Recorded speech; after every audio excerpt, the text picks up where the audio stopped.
This is Flip Gordon, and you are listening to Wrestling POV Podcast. What's going on, everybody? It's MLW's Kiro Kwan representing the Contra Unit, and we're here with Wrestling POV's Global Entertainment Podcast. This is the American Nightmare, Cody Rhodes, and you are listening to the Wrestling POV Podcast. What's up? This is Jeff Cobb. You're listening to WPOV Global.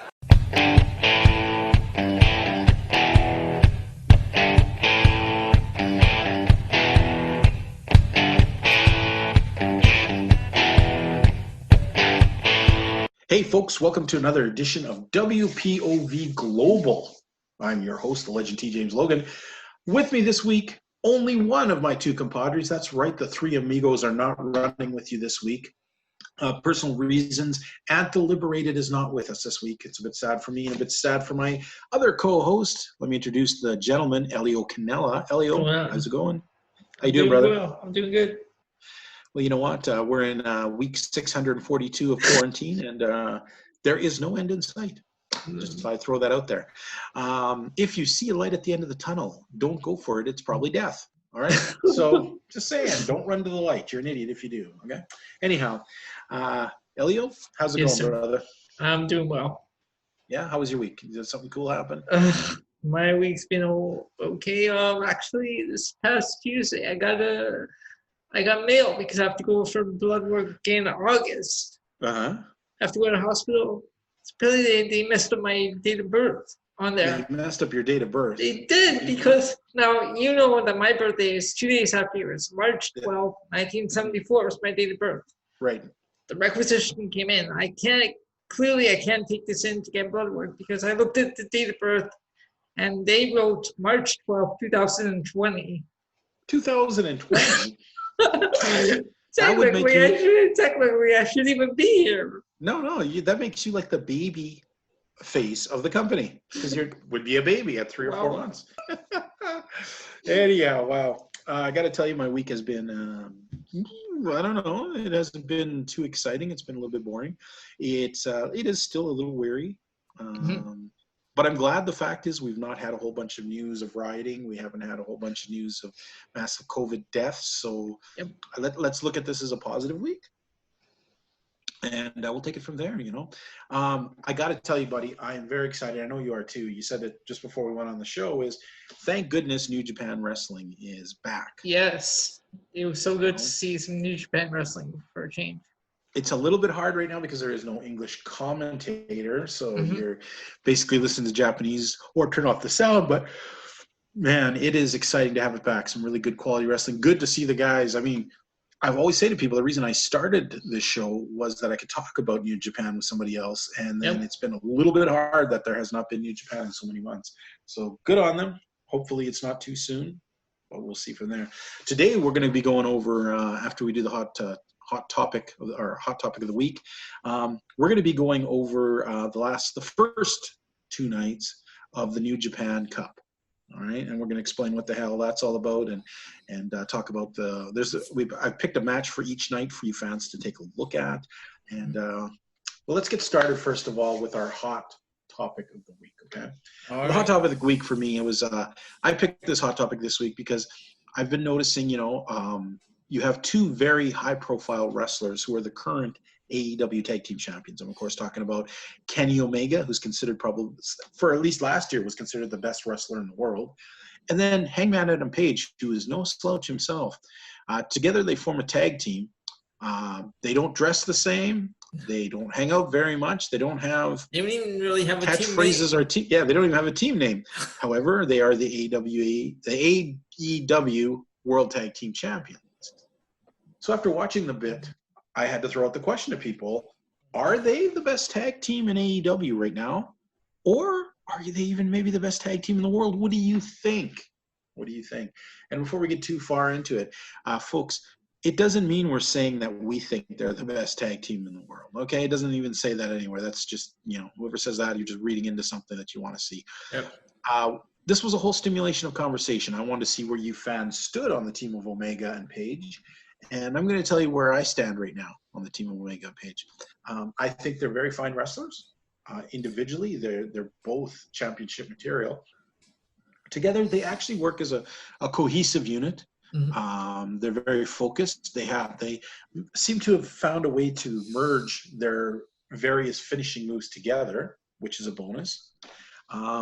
However, they just don't really have that team feel. You know what I mean? They definitely feel the two. Let's put two guys together. That sometimes comes off great, but more so than not, you can't help but feel that they're just two really good guys on a team.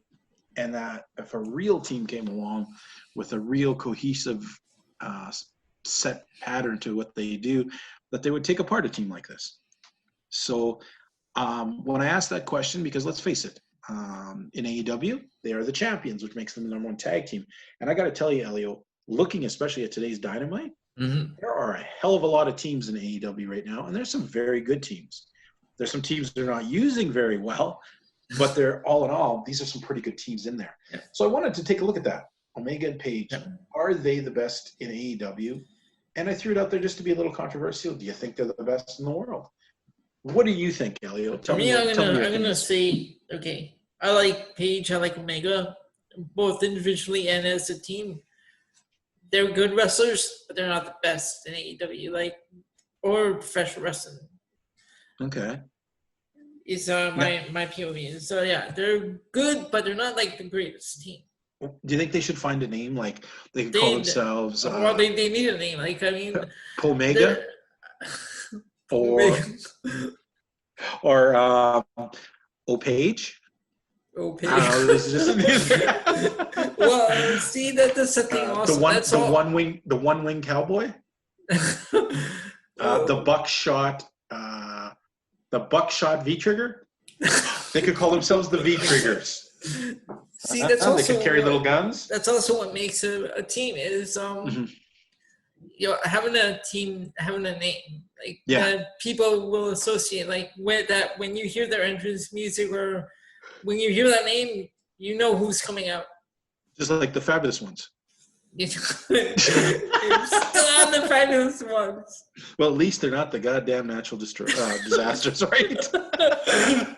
Now, it's funny. You remember what the first thing I said is when I wrote this, and I said, you know what? There's going to be some pro-WWE Yahoo who's going to put them down and then start naming WWE tag teams, and it'll all come down to the stupid Usos running around going, oos, oos, oos. And what do we see the first comment that comes in? Our good buddy over at WPOV Wrestling, Rick Serrano III, saying about how great the Usos are. Jeez. Go ahead, read that comment, please. All right. So Rick Serrano III says, I know my judgment on tag teams have come into questioning, but Omega and Page aren't even top 3 teams on AEW. Top team on AEW, dare I say, is the Young Bucks, and the best team in professional wrestling is hands down the Usos. Oh my God. Oos. No. Of course, this is coming from a guy who's named the Natural Disasters as one of the best tag teams. Yeah, okay. I shouldn't give him such crap about that. We did say pick teams you liked.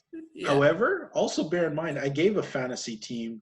You could have a fantasy pick. I don't know why he didn't give them as the fantasy pick because there's nobody else beside. I don't even think the Natural Disasters put themselves in the top 20 tag teams of all time. Anyway, but okay. What else? You got any other more comments there? Then we have Scott Young says, stop it. They are a great makeshift team, but to call a team that hasn't even been tagging a year in the best in the world is crazy. Okay, all I got to say is stop it, Scott. We didn't say they were the best. We were just throwing out a question. See the idea. Hold on. That's not what we were asking. Yeah. Here's the thing, Scott Young. If you'd read that, you would have maybe connected the dots logically. We were taking the fact that if you are the World Tag Team Champions, doesn't that supposed to mean you're the best in the company, right?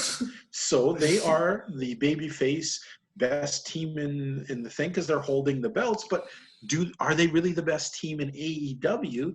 And the AEW represents half of the big wrestling world right now. Are they the best team in the world? So we didn't say they were. We didn't say, "Yay, go guys, we love you." So you know what? Stop it, Scott Young. Stop it and read the question, because you're just being ridiculous. Okay? Our next comment. Oh, go on. I was going to say, don't be a Karen. Don't be a Karen, Scott. You can complain to my manager all you want, but the fact is, you didn't read the fine print. Okay.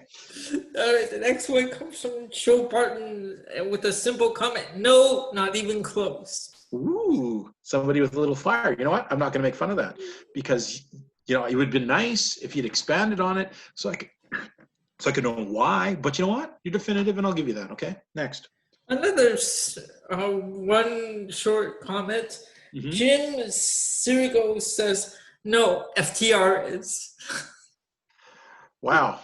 I'm going to disagree with that, because we'll get into FTR down the road. They're an okay team, but remember, they were just sort of bland manila midgets in WWE. So I'm not sure how you could think they're the best in the world, since they haven't really even fought. Well, who did they fight? They fought some jobber team last week in AEW. So it's kind of hard to say that they're the best tag team in the world when they haven't, I don't know, wrestled in a long time or won anything. So, yeah, okay. And then we have 4 more comments that are simple, like one answer. Like Brett Galmore says, G.O.D. No, it's picking the Gorillas of Destiny. Great team. Okay. Don Chief says neither.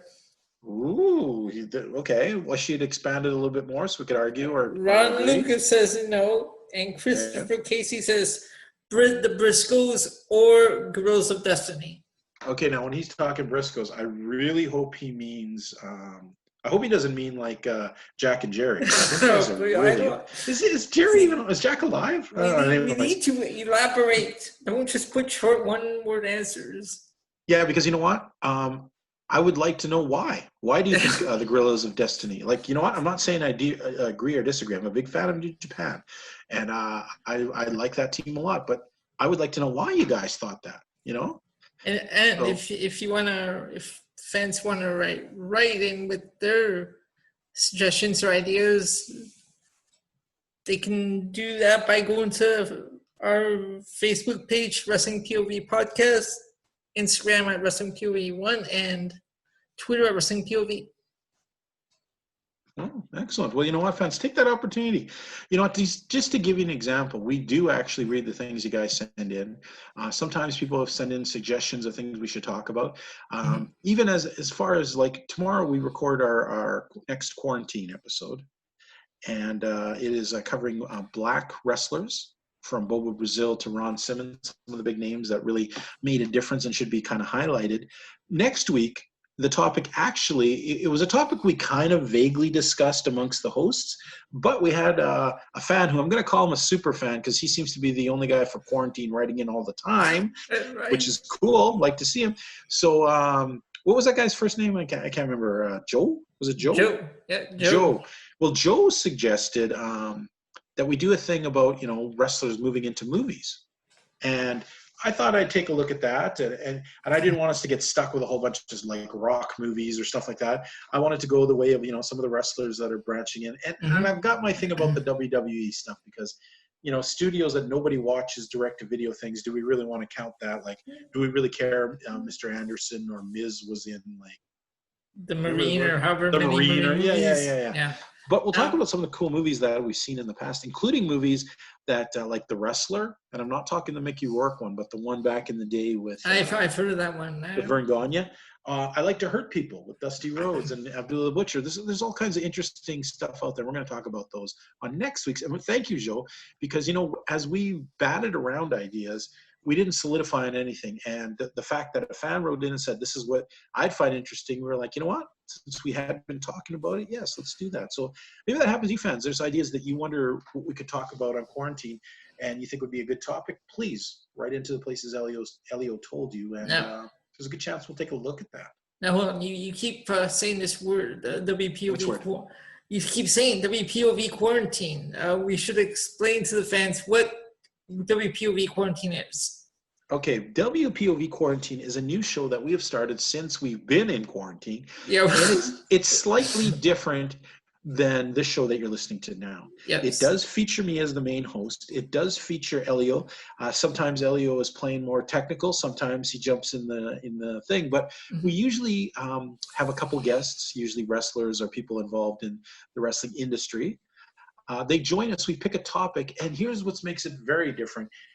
It is not this. It's only available, this show, on Facebook and on YouTube. It's not. You're not going to find it on iTunes and the other places that you find all the other WPOV shows. This is a kind of a YouTube special. That means, yes, it is also a video show. So you will be seeing a host. You'll see us talking. I have to put on a shirt to do a show. That's ridiculous. Pants. It was hard enough to put pants on. I got to put a shirt on. Anyhow, quarantine is just a fun thing that we try and do just to talk some cool topics. We've talked all kinds of different things. We're interested in anything else you guys do. It appears weekly. I believe, what day is it? Thursday night or Friday? Thursday, Sunday, or at night, in the evenings. Right. So you know what? Take a check at it. It's some fun stuff. And WPOV Quarantine. Okay, now you guys know what quarantine is. We hope you can take a look at us. We regularly have Rick Serrano. I'm not going to say his name. I'm not going to give in to the thing of making fun of them like they try and poke fun at us all the time. Rick Serrano III, regular guest. Tony Diaz, also from WPOV Wrestling, a regular guest. They come on. We also have had a few other people we've interviewed who have come back and done some stuff. So there's lots of fun stuff there. And it's cool. It's an hour to an hour and a half talking about an interesting topic. It's a roundtable discussion, a lot of point of views. Yep. So I think it's pretty fun. Now, let's get into we got our hot topic of the week. So we obviously determined that most people don't see them as the best team, but they're a pretty darn good team. I'm going to have to say that Adam Page and Kenny Omega are a good team, and I can see as their champions. I mean, history is full of teams put together of two wrestlers. However, I wouldn't say they're the best team. And I got to say, AEW is stacked full of teams right now. Some good, some bad. But even when we get into tonight's AEW Dynamite, there were a hell of a lot of tag teams on tonight's match. Unfortunately, some companies don't believe in tag teams. And WWE, we're looking your way. Surprise. But let's get into, before we go into our break, I want to talk really quickly about New Japan and the New Japan Cup. Okay. Now, Elio, do you know the point of the New Japan Cup? Why it's being, what the prize is, and why they hold it? Ooh, it's been a while since we talked New Japan. That's okay. I'll tell you. Okay. Go ahead. I was going to say the winner gets a tag team shot, the tag team championships. Well, that is on the New Japan, the Tag Team Cup. But on this cup, on the New Japan Singles Cup, it's sort of a tournament that goes through. It's a bit of a round robin. You know what? It's not a round robin. Sorry. It's a knockout tournament.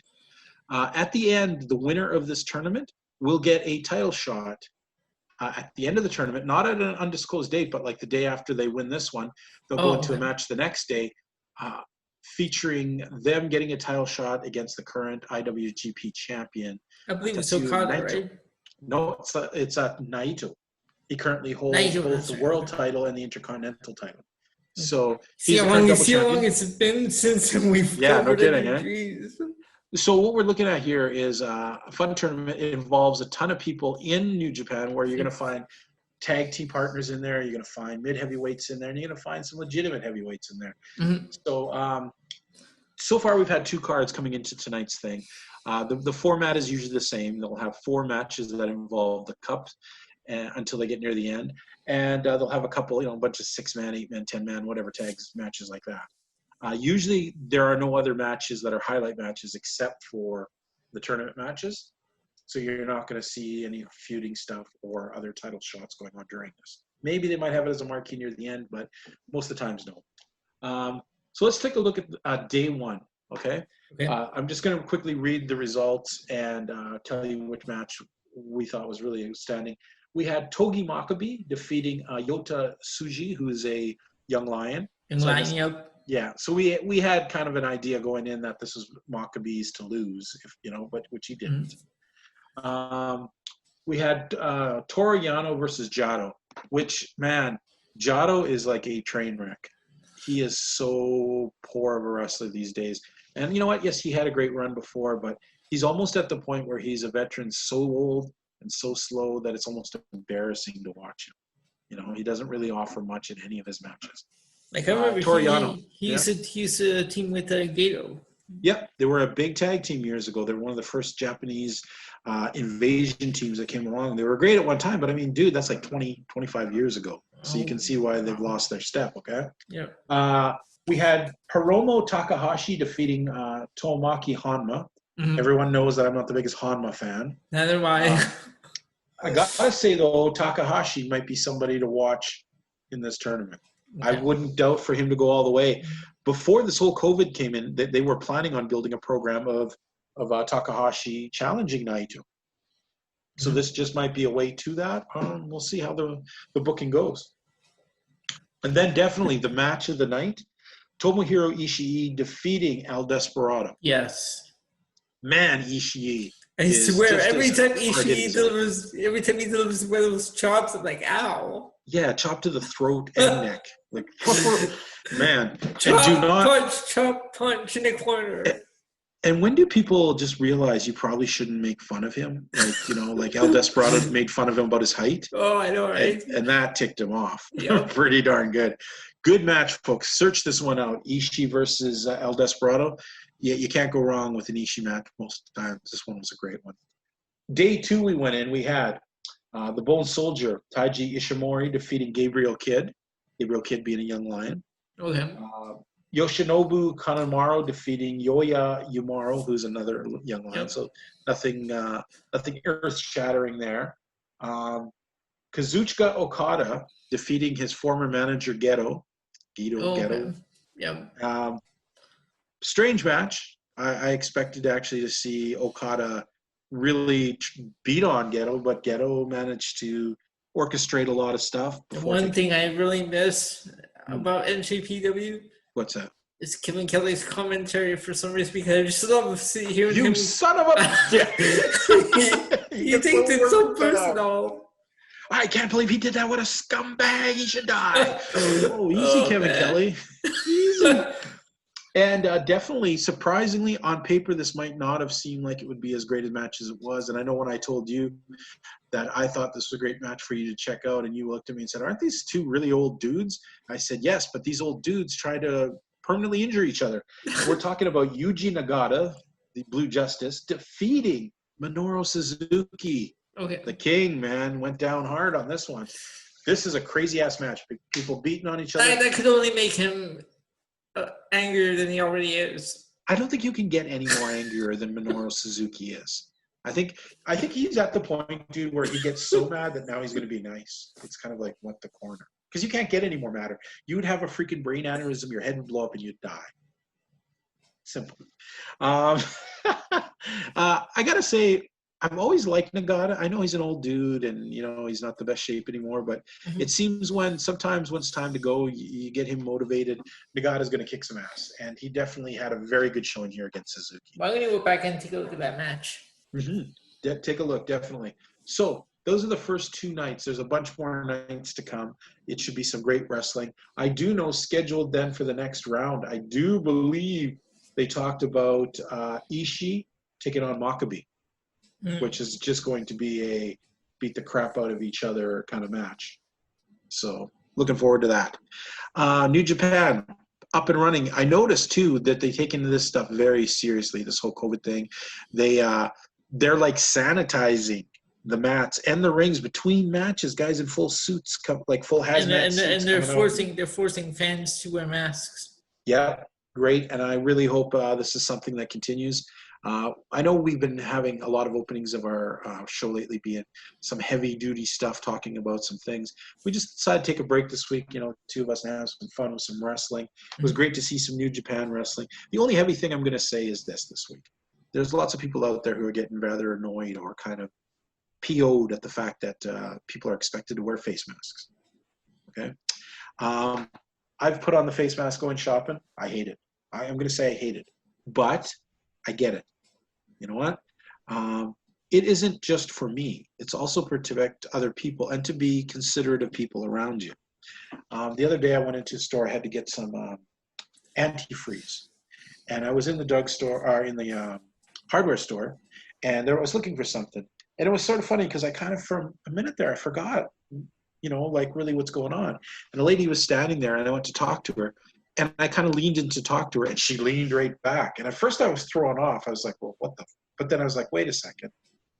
She doesn't know who the hell I am, and this COVID crap's still floating around. Yeah. So, I've got to adjust myself. Like I shouldn't really be leaning into people and talking like that, because we're at a different kind of norm right now. And so you know what? These face masks, they may seem like a bit of a pain in the ass, but they're definitely there to help others, maybe not just yourself. You know what I don't get? Let me get advanced trigonometry. I don't get that. Now people have to wear masks and they don't want to. On Halloween, they don't have to wear masks, but they do. But they want to. I don't know. Maybe we all can. What's going on? You just hit on the hammer, man. Trudeau, Trump, hand out candy for everyone wearing a mask. Jeez. It seems to work on Halloween. Do this, man. More people will wear masks if they get candy out of this. I guarantee you. Cost you a lot less than everything else. So, folks, we're going to take a quick break here. When we get back, we're going to talk some AEW Dynamite. That's right. I said it right. Dynamite. And, well, we'll be back in a minute, guys. Hey, fans, we are back. Did you know that WPOV actually has some T-shirts available? WPOV Wrestling has T-shirts available in 4 different colors, $19.95 each American. They are some sharp-looking things coming, like I said, 4 different colors. The money goes to help fund our shows. We're up to like 4 shows now.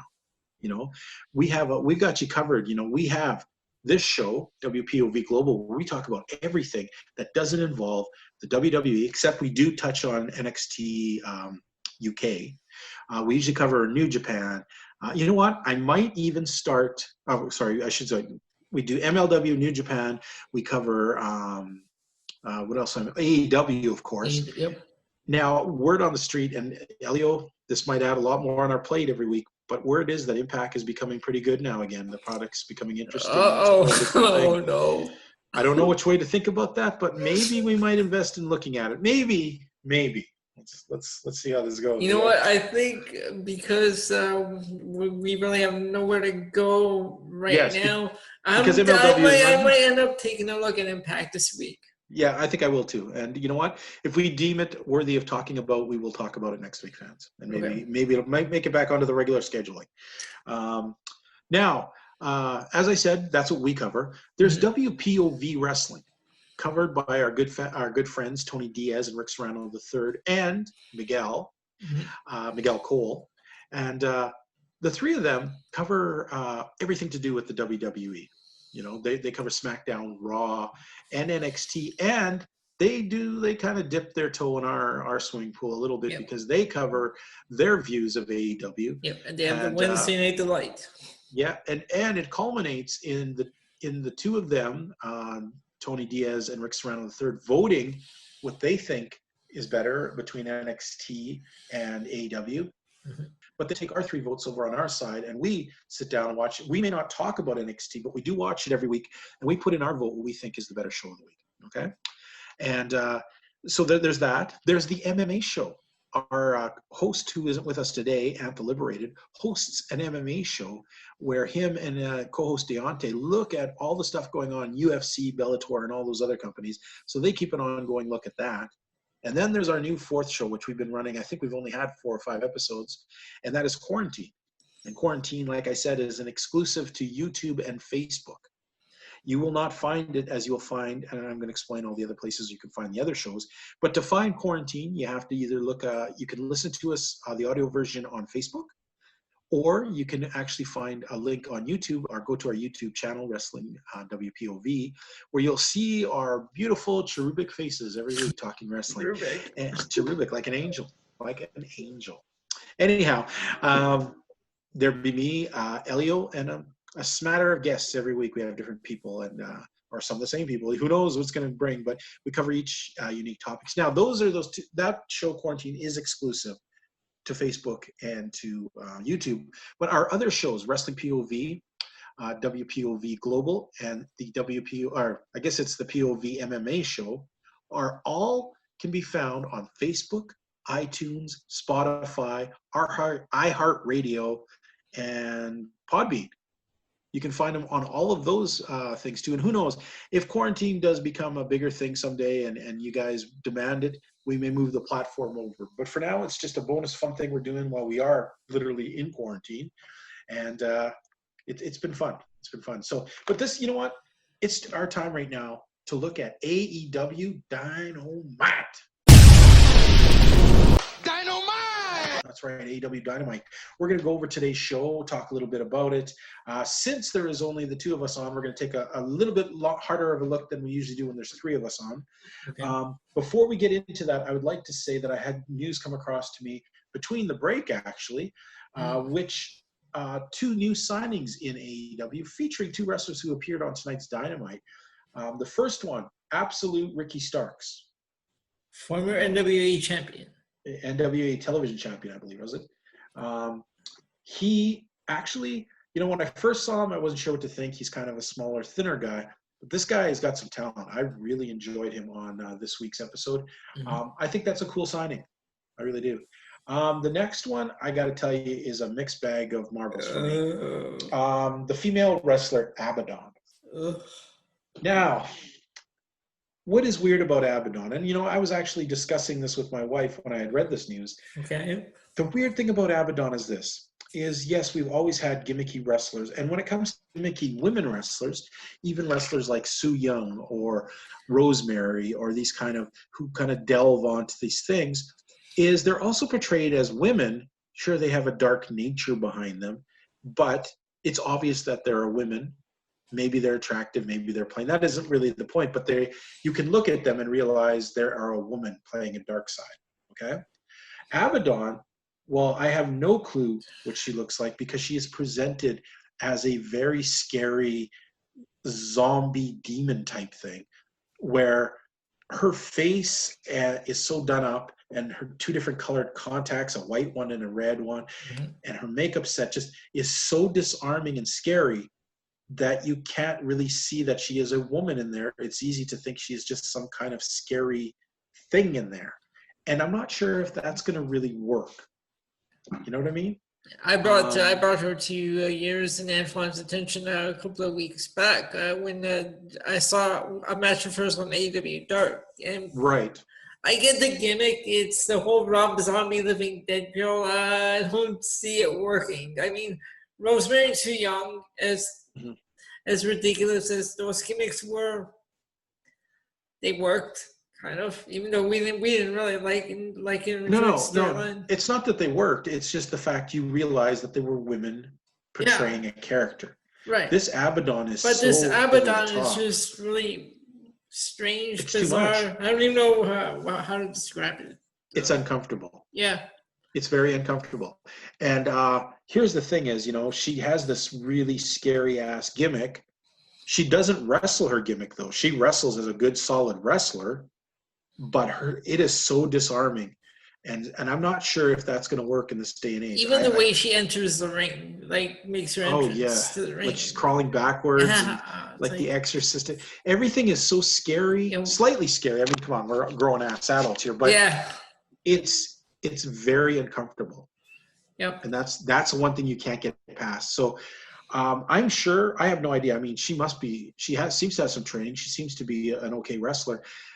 But I don't know if this kind of gimmick will work or not. And to be honest, when you pointed her out, even I and Antoine at the time said, this is definitely AEW Dark stuff. This isn't main roster. That's why I was surprised when I saw that she signed. Yeah, and she made her debut. This was her first match on AEW Dynamite. This upset me. Well, we're going to go over the card now, and you can see, fans, what we're getting at. And so let's start off with this week's AEW Dynamite report. All right, we start off with Kenny Omega and Adam Page, the greatest tag team in the world. No. No, we went over that earlier. But they are the tag team champions. Putting their belts up against a team that, one, I don't even consider a very strong team.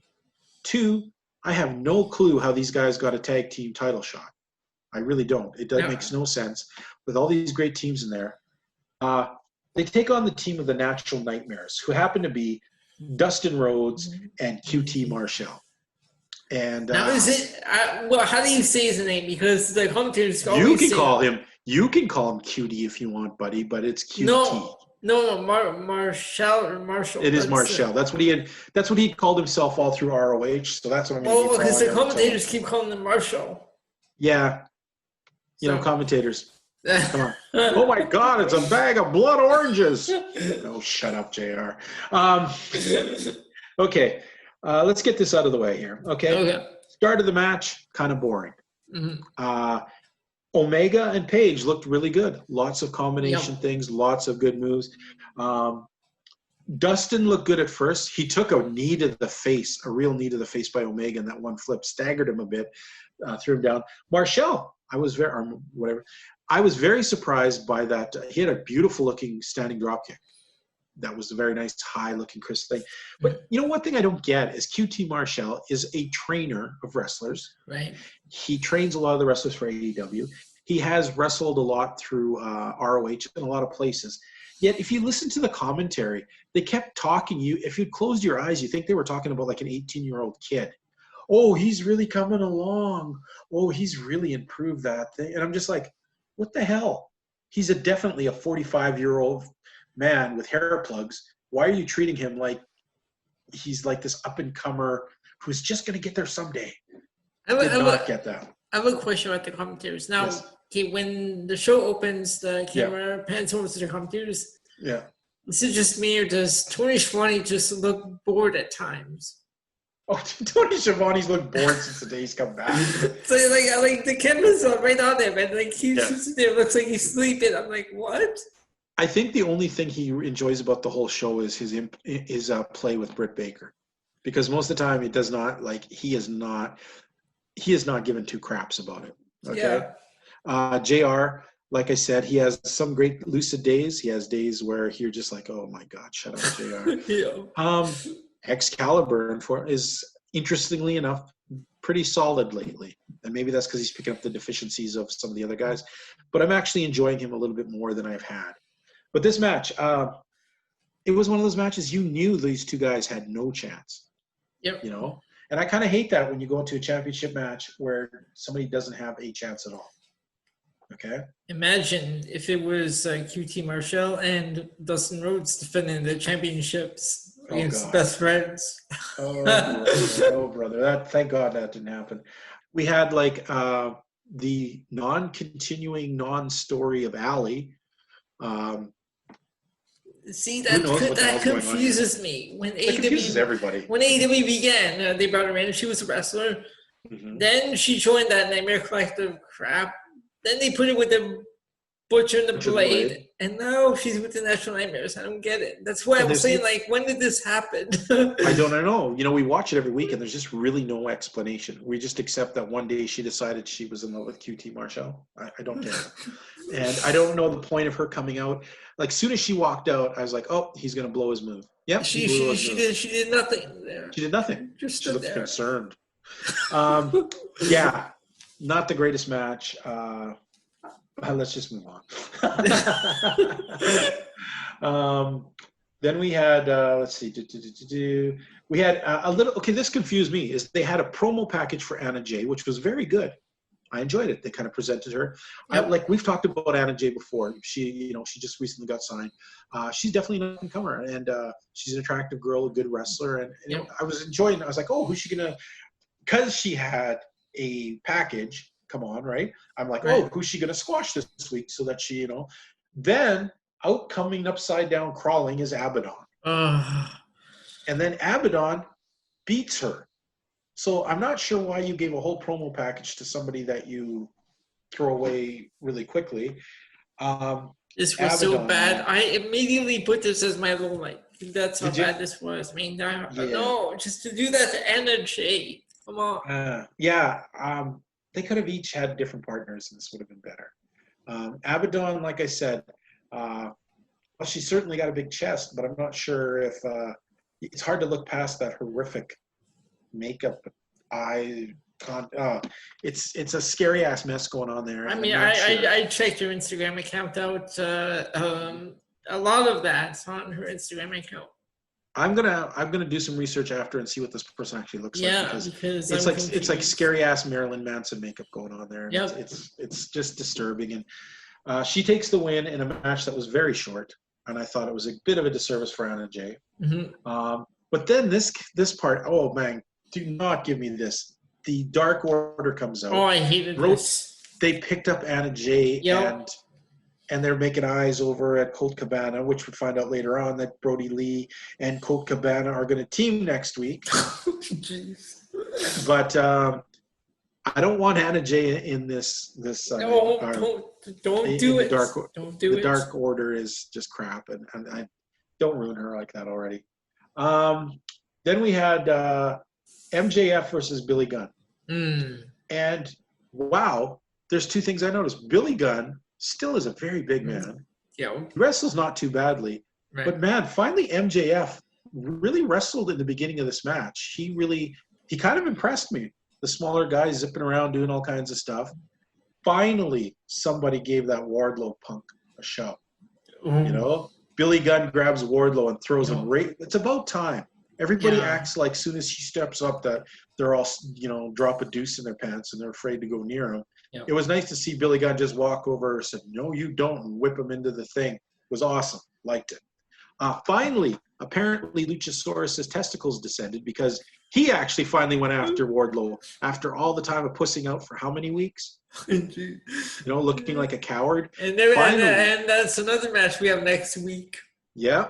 So finally, man, and why it's a lumberjack match, I'm not exactly sure. Our lumberjack match came out of nowhere. Thing into 2020. Well, I don't mind the match, but there didn't seem to be a reason because neither of these guys run away. So Wardlow doesn't exactly run away.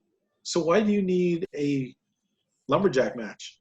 That's usually when you have like a chicken shit heel who's going to run and hide and try and protect himself by escaping the ring, and you've caught him. There's no reason for this to be a lumberjack match. If it was MJF, I could understand. Yes. MJF versus somebody that you need as a lumberjack match. But Wardlow, not getting that at all. The match itself was okay.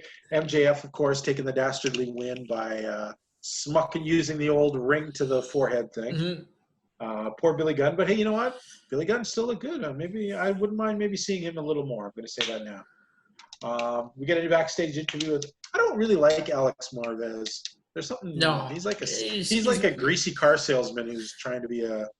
I don't know. He just doesn't do it as a. And it's not because he's a guy. I don't mind guy interviewers, a backstage commentator. Yeah, I think he has his own people like Night Ritter or something like that, a newsletter thing. Yeah. I don't know what he is, and I don't really dig him.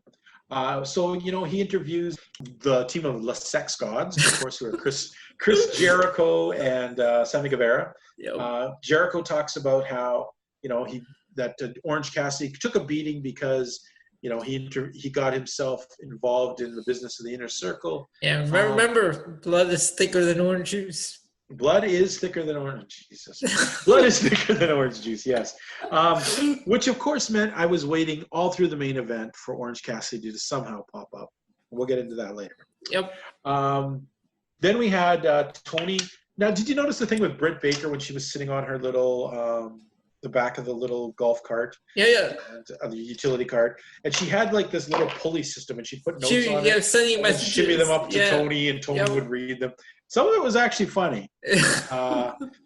But yeah, okay. But then she goes to say something to her driver who is, what is that girl's name again? Big Swole? No. Who's the regular driver?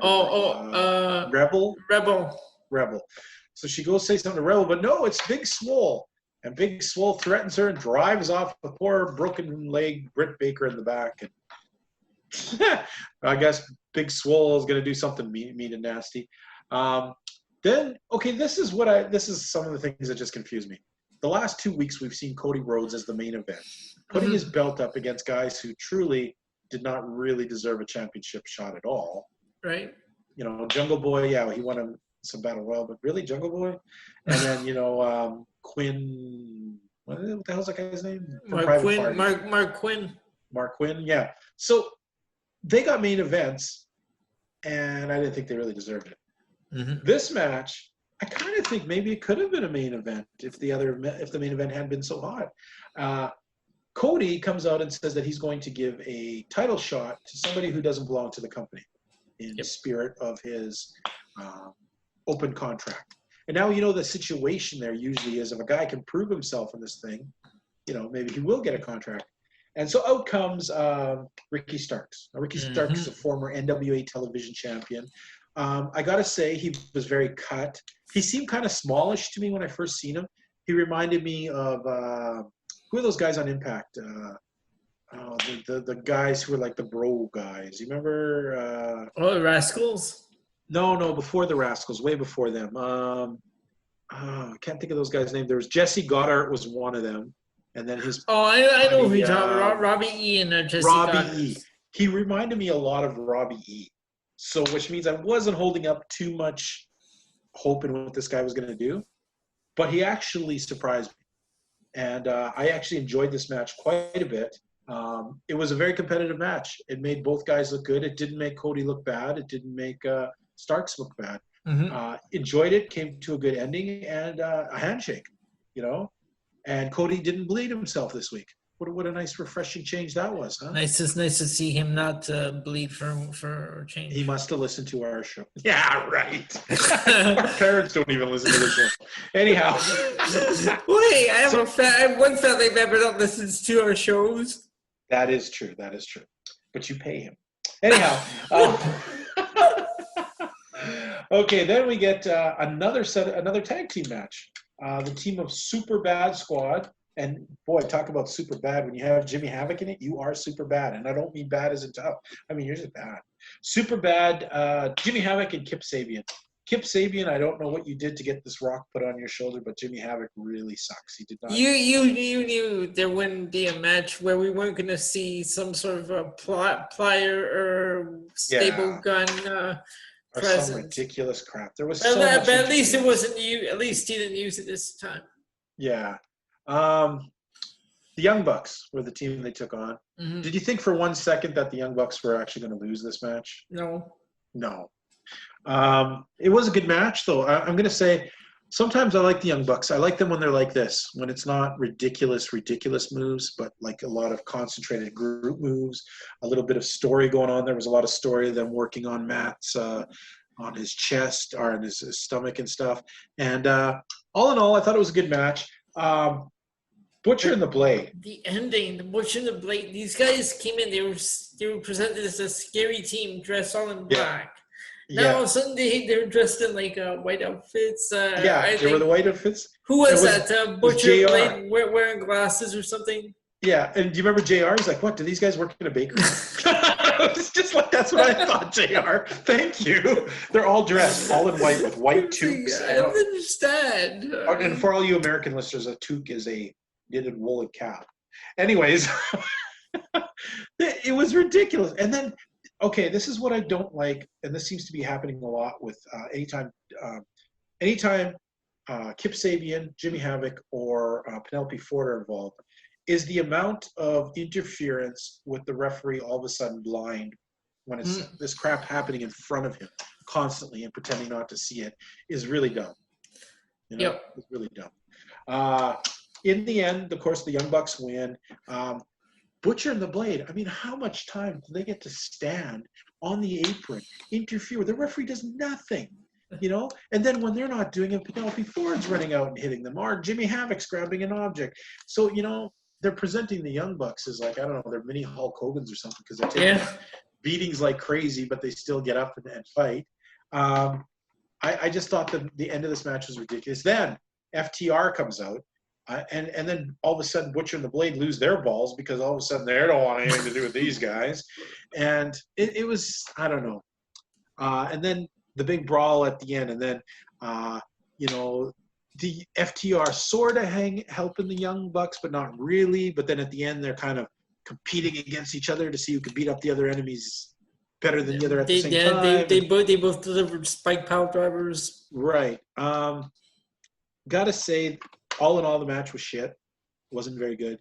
The Young Bucks were entertaining, but definitely Havoc he is like the black hole of talent. I mean, he just sucks out anything good in this match. Is not good. Penelope Ford, yeah, she's super pretty and hot and stuff like that, but it's very annoying how much she actually interferes continuously.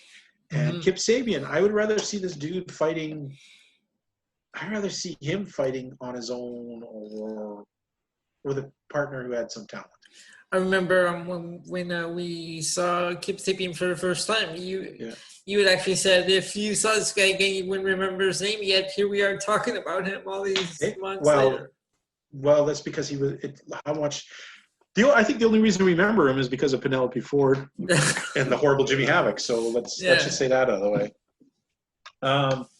We cut over after this to John Mock. Oh, we get stupid thing with Taz and Brian Cage mumbling on. That was just terrible. Garbage. Yeah, terrible. Then we cut to John Moxley. He's talking trash in the back, and at least he was a little bit more believable. We cut over to Rebel taking Britt Baker out of the dumpster. That was funny. It was kind of funny. And then Britt Baker saying that Big Swole will pay for this, literally, because she's going to make sure. Yeah, she was stuck in there for 5 hours. Yeah, but 5 Britt Baker hours, because that was less than an hour of actual time, which Rebel pointed out. Then we have Matt Hardy coming out onto the commentator table, and I'm not going to say I don't think he really added very much to this match. His commentary really didn't give that much. It was neither here nor there. Okay, and so then we go into our main event of the evening, and surprise, surprise, another tag team match. A hell of a lot of teams out there today. We get the Sex Gods versus Best Friends. The Best Friends have put up their number 1 contendership. Why? Because they want to get revenge on Chris Jericho and Sammy Guevara for what they did to Orange Cassidy. So at least that kind of made sense. Now let's get some things out of the way. Chuck Taylor is looking a hell of a lot better each and every week. I like the presentation tonight of the Best Friends. I pointed out in the commentary. They were overly aggressive. They were in your face. They were boom, boom, boom. Every time Chuck Taylor got in the ring, he ran over and clocked whoever was on the other side of the thing before he went after his opponent. You got to think this was a great night for Chris Jericho. He literally spent 80% of the match just being hucked out onto the side where he got to rest while Guevara did all the wrestling. Every time he'd get in, do one shot, usually it was Chuck Taylor, would whip him out of the ring. Yeah. So that went on for a while, which I found rather humorous. Best Friends looked really good tonight. Mm-hmm. I want to see them in this presentation more. Even Chucky T, he went out there and he took it to Jericho, and that's one thing I think intensity they were missing. Now, all through this match, I kept thinking, okay, when is Orange Cassidy going to get out here? Orange Cassidy is going to come running out, and it was sort of funny because then out of nowhere, you just caught at the very bottom of your screen, the cameraman trips Chris Jericho as he goes off the rope. I paused it right away. And I said to my wife, who happened to be sitting there with the main event, I said, okay, I get it now. The cameraman's Orange Cassidy. She's like, what are you talking about? And I said, watch. I'm going to go back a second and look. And she's like, oh, my God. The referee tripped Jericho. And I said, yes, because the referee is going to be Orange Cassidy. Sure enough, it was. And then let's give props to the dude because he reacted in the most realistic way. He unloaded on Jericho. He beat the snot out of Jericho like a very angry man. There was no goofy-ass hands in your pocket slow-mo, none of that junk. He took it to Jericho and laid a whooping on him. And that was good to see. That makes me want to see Jericho and Orange Cassidy, which, by the way, is going to be signed at Fyter Fest. So that match will be coming, and I'm glad. This gave me the impetus to want to watch it. Mm-hmm. Now let's get into this overall about tonight's AEW. Tonight's AEW, there was some good stuff. There was some terrible stuff. There was some mid-ass stuff. I think in all consciousness, I'm going to have to give it a B-. Yeah, I was just thinking that as well. I'm going to go with a B- too. So, like I said, folks, there are some points. I mean, there's some good stuff in there. I really thought with Sex God versus Best Friends, and I really thought Cody's match was really fun. I think the QT Marshall match was terrible. Mm-hmm. I guess one of the Natural Nightmares. versus the best tag team ever. No, Is it Nightmares? Is that a weird name? National Nightmares? it's just dumb. And it makes no sense because they're both references to Cody Rhodes. He used to call himself the Natural, and then his brother's the Nightmare. So, yeah, I don't know why they're the Natural Nightmares. That's right, Marshall. You suck so hard you don't even get an input in your team. MJF versus Wardlow. MJF versus Billy Gunn. Sort of in between. Had a good ending to it, although the pull-away brawl at the end was kind of dumb. The Young Bucks, man, this was not that good of a match. And the ending at least put forward a bit of a story. So, yeah, I'm going to give it a B-. Folks, AEW, check it out. They say it's Dynamite. Now, we reached the end of the show, and we have nothing that has been, as Tony would say, egregious. To put or insubordinate. Well, insubordinate. I don't know. That's a word I want to use. But anyways, nothing really egregious. And so do we have nothing for the book this week? We're not even going to go over the book this week. Do we want to go over the book? Do we want to go over the book this week? Or no? I'm going to let you pick, Elio. Do we want to go over the book or no? It's I think just to see what we have in there. All right, let's go over the book. Refresh our memory of what we have. I'm getting my angry vibes on. Okay. I'm ready to lose my poop here, boys. Let's put that poop in a pile. Okay. Let's take a look. Slowly, the great book opens. We have Brian Cage's botched Wolverine mutton chops. Oh my gosh. Yeah, it's got to stay. He looks like a freaking cartoon and a bad cartoon with steroids. He's got this giant... I'm not a fan of Brian Cage. Either am I. He looks like a weird action figure. He's like got this great big body and a tiny little head. Yeah. Not digging it. Sorry, no. You stay in the book. We have Cody's ugly tattoo. Oh, that is such a gross-ass tattoo. It still hasn't grown on me. It's still going to stay in until I can accept it. And we have the Dark Order. The Dark Order. They stink so harsh. Yeah, not digging them at all. They're going to stay in. Then we have Emi Sakura's microphone. We haven't even seen her. We haven't seen her in a long time, so I think maybe we can take that one out of the book. Okay, so we'll take Emi Sakura's microphone. You are out of the book. All right, next. Next, we have Matt Hardy. You know what? I want to take him out, but he might just blow it next week. So let's give it one more week. Okay. We'll readdress Matt Hardy next week to see if I want to see some goofy ass crap. He's back and he stays. Okay. Next. Richie 2 titles. Always stays. Anyone who calls themselves 2 titles deserves a dick slap in the face from an elephant. Then we have Michael Nakazawa's debacle. Okay, that is just garbage. That crap stays in. Then we have the MLW writers. Oh yeah. Well, we can't really judge it right now, so I'm going to defer that one. Okay. It's sort of there, but not because there's not anything going on new that's giving any writing. So. Okay, then we have the NJPW commentary team. Oh God! If that Gino Gambino. If Gino Gambino is still on the team, I'd be very sorely disappointed.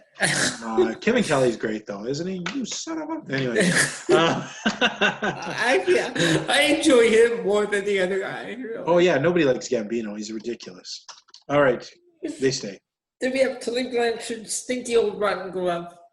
Yeah, they didn't even... They showed that 2 weeks ago now, and not even a reference about it. So, and I'm sorry if you say, oh, well, if you watch Dark. No, I'm not watching Dark. I'm not watching Dark. I'm not watching Main Event. I'm not watching six from crap shows. Yeah. So it's kind of good that we did look at the book because we took something out of the book. Alrighty. And what is in our all-time, crack open the thing and let's take a quick look at our all-times. Chapter of Losers. Perpetual Losers. Okay. That word that begins with F.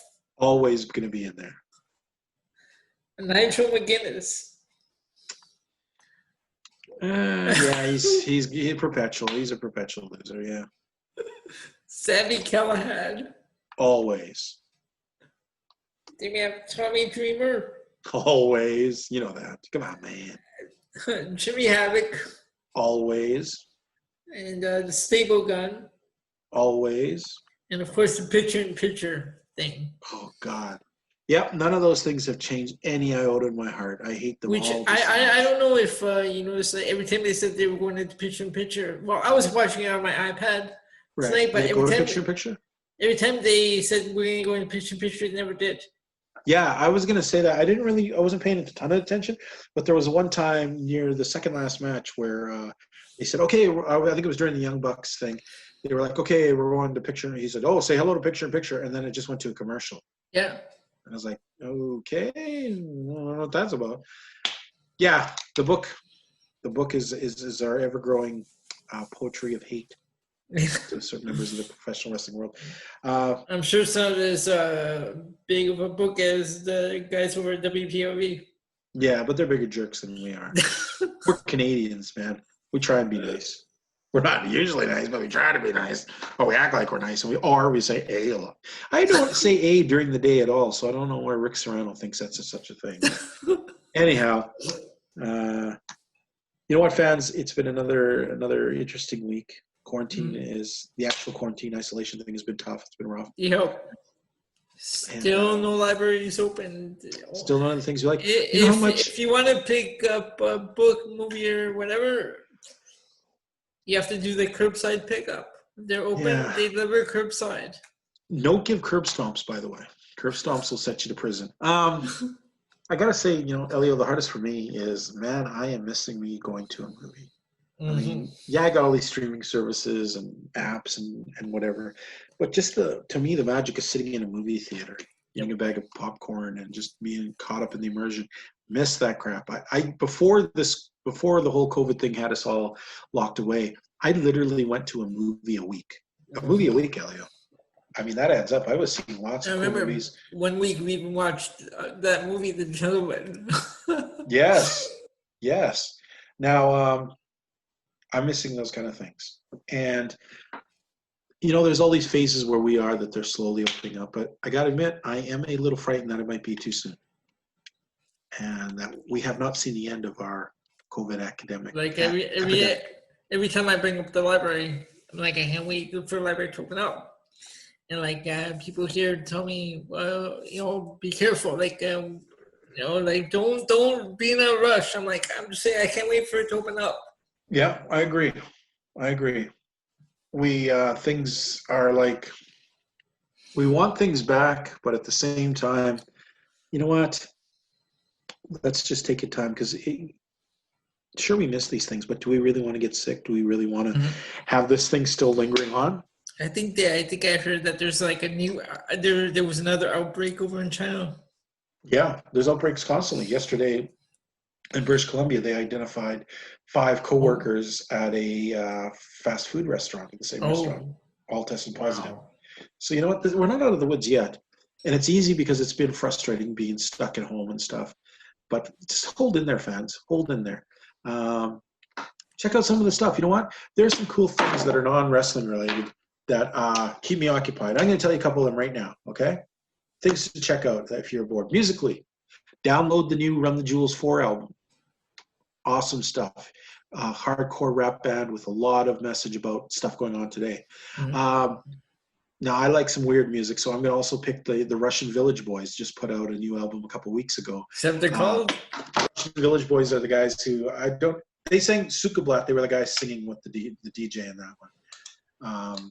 Because I know that one band that we've had playing at the end of a few episodes. Yeah, that was DJ Blackman. Okay. But he's worked with the Russian Village Boys on a couple songs. But they have a new album out. It's kind of fun, crazy Russian techno mixed with stuff. A little bit lighthearted. Television shows. There's some great shows right now on streaming services. From Amazon, I would this week recommend Upload, which was really fun. Also, I'd recommend, if you like crazy superhero stuff, try The Boys. And also American Gods, high concept stuff there, if you really want to be with the thinking stuff. Over at Netflix, The Last Kingdom, awesome show. Been loving it. It's about Alfred the Great and it's a sort of semi-autobiographical action mythical story about the forming of England. Lots of stuff. It's kind of like, I always describe it as Game of Thrones with a lot less incest and rape. And then the Ozark. Ozark is a really crazy ass show. I heard about that one. Loving it. It stars Jason Bateman, who's usually a comedian in most of the stuff he does. Jason Bateman, what? Jason Bateman is the main guy here. And he plays a guy who launders money for the Mexican cartel. Wow. And they go to execute him because they think him and his partner have been smuggling money, like embezzling money. He, to keep his life alive, promises that he can launder $500 million in 5 years out of the Ozarks. Wow. Interesting show. Lots of betrayal, lots of drug stuff. It's a really good, hard-hitting show. Would suggest that. So there's lots of cool stuff. And I'm going to throw something really crazy out here. Oh. Yesterday or the day before, I was sitting around and I thought, I want some old school science fiction.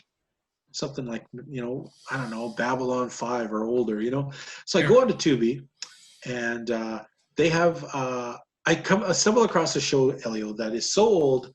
It's 1975. I was 5 years old when it came out. Okay, you would have been like 1. And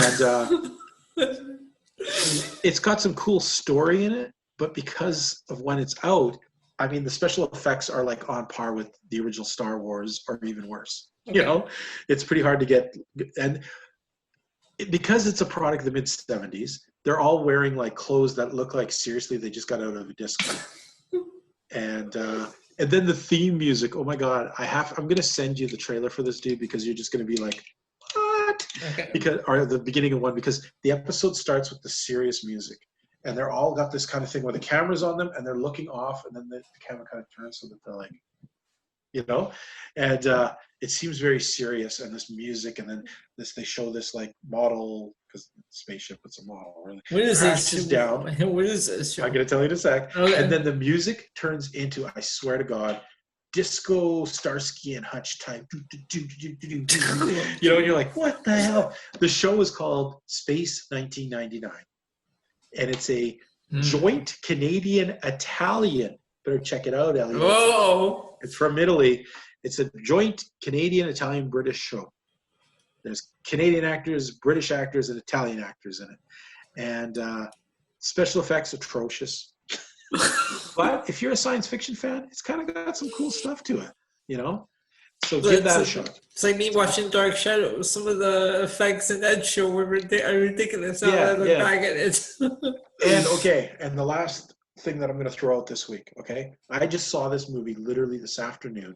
I had seen a trailer for this a couple of years ago. Mm-hmm. The show's called Guardians, okay? Okay. And it's a show. It's a movie. It's a superhero movie with all these people with powers and stuff, but it's made from Russia, and it's set in Russia. And that one I'm so sending you the trailer for, buddy, because you can find it on Tubi. I think you can even watch it on YouTube for free. Okay. There is a dude who is like this ninja that teleports around and kills people. There's a girl who turns invisible. There's a dude who levitates rocks and flies with them. And then the best. There is a dude who turns into a giant bear with a big Gatling gun. Wow. It is crazy. Yeah, it's crazy, but it's crazy. But I watched it and I was like, man, I want to see more of this. The dubbing's atrocious, egregious. But what do you expect, right?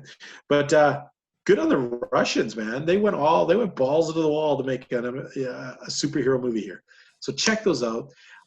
And MLW, if you want to check back some of the history of MLW, anthology every week for free. Mm-hmm. AEW Dynamite still going on. Looks like we got New Japan back. Yes. Yeah, I believe I had a couple of dates. They released more dates in July. Yep. That's awesome. I want to know if they're running the G1 this year. Find out. I didn't see that in lineup, but they're running the. Our big thing. That's our big year. That's bigger than Wrestle Kingdom for us. They're running New Japan Road. Oh, road to what? Road to Elio's house. and then Summer Struggle. Summer Struggle. That's what it's called, from Cork and Hall. July 27th to 31st. The Summer Struggle. Anyhow, Folks, check out the wrestling. Check out the fun things.